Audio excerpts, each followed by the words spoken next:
எல்லாருக்கும் வணக்கம். பறந்து போ படத்தை பார்த்த ஒரு சாமானியனா என்னுடைய வாக்குமூலத்தை வழங்குறதுக்காக இங்கே வந்திருக்கேன்.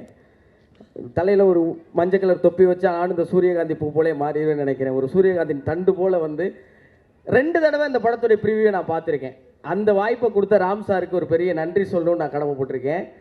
படத்துடைய வசனங்கள், படத்துடைய காட்சிகள் எதையும் சொல்லி ஸ்பாய்லர் ஆக்காமல் இந்த படம் என்ன செய்யும்னு சொல்லணும்னு ரொம்ப பெரிய ஆசையாயிடுச்சு.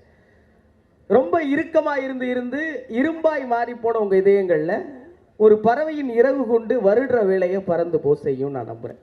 ஒரு சாதாரண வாழ்க்கையிலேருந்து அசாதாரண வாழ்க்கைக்கு, ஆர்டினரி லைஃப்லேருந்து எக்ஸ்ட்ராடினரி லைஃபுக்கு வேகமாக இயங்கிக்கிட்டு இருக்க நம்ம யதார்த்த வாழ்வின் இனிமைகளை மறந்துட்டோம்ல.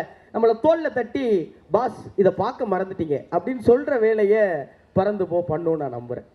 இன்னும் கூட சொல்லணும்னா, கடிவாளம் கட்டின குதிரை மாதிரி வேகமாக ஓடிக்கிட்டு இருக்க நம்ம பக்கத்தில் நம்ம காதோரமாக வந்து காதலி அல்லது காதலனுடைய குரலில் ரொம்ப சிரமப்படாத, லைஃப் அவ்வளோ கஷ்டம்லாம் இல்லை அப்படின்னு சொல்லி நம்மளை ஆறுதல் படுத்தி ஆசுவாசப்படுத்தி உச்சி நிலையில் ஒரு முத்தம் கொடுத்து ஒரு ஓரமாக உட்கார வச்சு மூச்சு வாங்க வைக்கிற வேலையை பறந்து போ பண்ணோம்.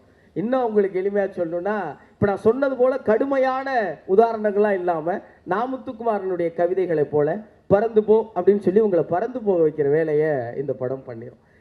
ராம் சார் இந்த படத்தில் என்ன பண்ணியிருக்காங்கன்னா, ஜென்சி ஜெனரேஷனையும் அவங்கள புரிஞ்சிக்க முடியாமல் கெஞ்சிக்கிட்டே திரிகிற மற்ற ஜெனரேஷனையும் கூப்பிட்டு 2 பேருக்கு நடுவில் இருக்கிற பாலத்தில் ஒரு சூரியகாந்தி பூவை நட்டு வச்சு, நீங்கள் வா உன் பூ 30 வருஷம் முன்னாடி முத்தி போயிடுச்சு, உண்மைதான், உன் இப்போது தான் பூத்து இருக்கு, 2 ஆனால் சூரியகாந்தி தான் அப்படின்னு அந்த இடைவெளியை ரொம்ப சுருக்கி அப்பா அம்மாவை இன்னொரு முகம் கூப்பிட்டு, குழந்தைகள் தான் உலகம்னு நம்பிக்கிட்டு இருக்கீங்கல்ல, குழந்தைகளுக்கு ஒரு உலகம் இருக்குது, அதை போய் பாருங்கன்னு மண்டையில் லேசாக செல்லமாக ஒரு கொட்டு வச்சுருக்காங்க.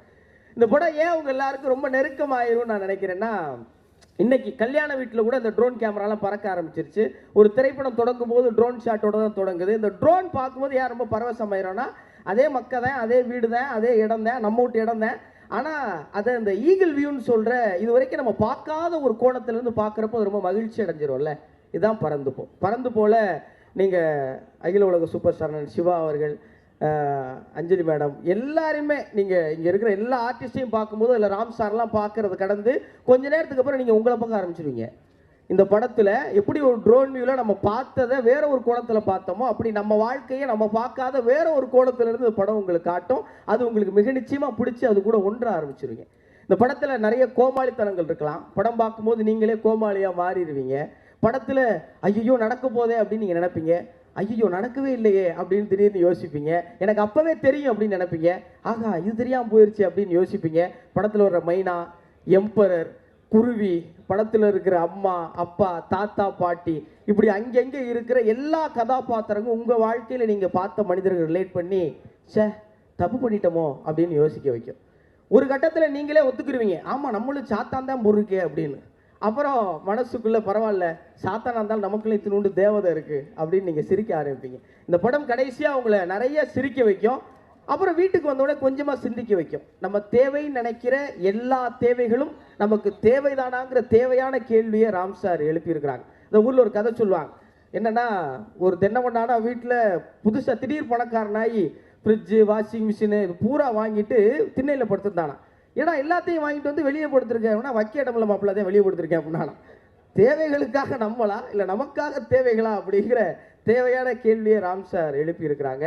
காதலித்து கொண்டிருப்பவர்கள், காதலை கொன்று கொண்டிருப்பவர்கள், காதலுக்காக காத்திருப்பவர்கள் எல்லோருக்கும் பிடித்த க்ரஷ்ஷாக பறந்து போயிருக்கும் நான் நம்புகிறேன். கல்யாணம் ஆகி 10 வருடம் ஆனவங்க, அதை நெருங்க இருக்கிறவங்க, கல்யாணம் ஆகாதவங்க, ஆக போகிறவங்க, எனக்கெல்லாம் கல்யாணம் ஆகுமா அப்படின்னு ஏங்குறவங்க, எனக்கெல்லாம் கல்யாணம் வேணான்னு எதுக்குறவங்க எல்லாருடைய திருமண அழைப்புதலையும் நீங்கள் ராம் சாருக்கு அனுப்பாத போதிலும் அவருடைய திருமண பரிசு உங்கள் எல்லாருக்கும் ஜூலை 4ஆம் தேதி வரப்போகுது. அந்த திருமண பரிசை பெற்று உங்கள் வாழ்க்கையை இன்னும் இன்பமயமாக நீங்கள் மாற்றுறதுக்கு என்னுடைய வாழ்த்துகள்.